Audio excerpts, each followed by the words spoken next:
Okay, this is the garage overhead door opener. And so here we are today. And this is a metal panel overhead door with a vinyl backer on it, kind of a sound insulator.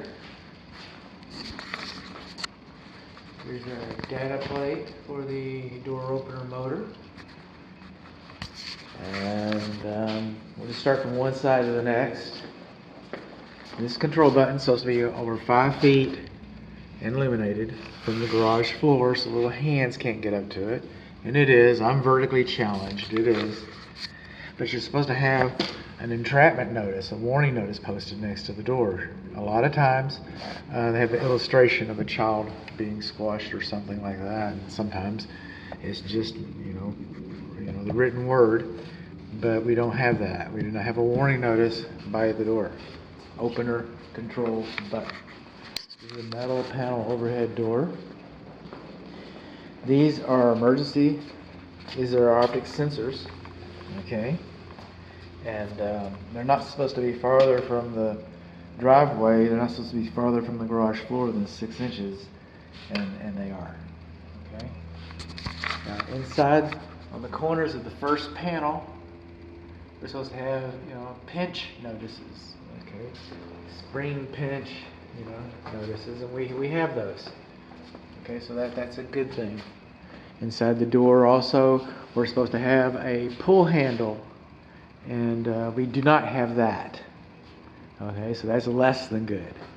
The same notice that was required over here is also required on this door, and we do not have an entrapment warning safety notice, a squash sticker, if you will.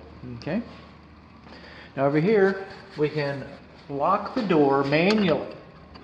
That should be disabled. Usually they put a bolt in here. Sometimes they loosen this bolt and they turn it so that it won't work. As long as this door is operable, then this door lock should be decommissioned.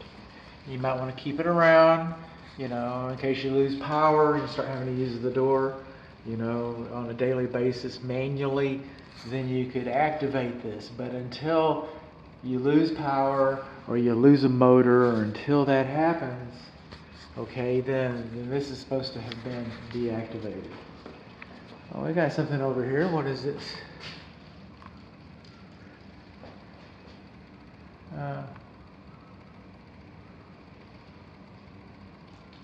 This looks like it might have been a warning notice, but it's not legible.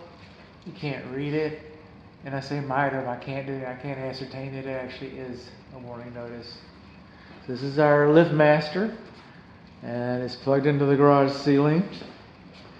So let's just hit a couple GFCIs here, and then reinstate the GFCIs.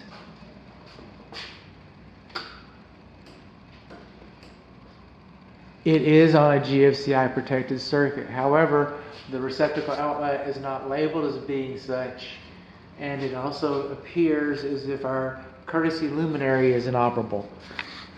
Now, I made a business decision, to do no harm. That's in an ideal world. I hate to say failed under testing. It may come to that sometime, but this is really not where I want to go. So on my inspection agreement to my client, on the inspection agreement that's posted on my website, and inside the report, I'm going to, notify you that I do not do block test for the safety reverse. I will take my big flat zombie hoof and I'll push it over the line, and that's how we'll figure this out. So it's coming along. Here comes the door. No courtesy light.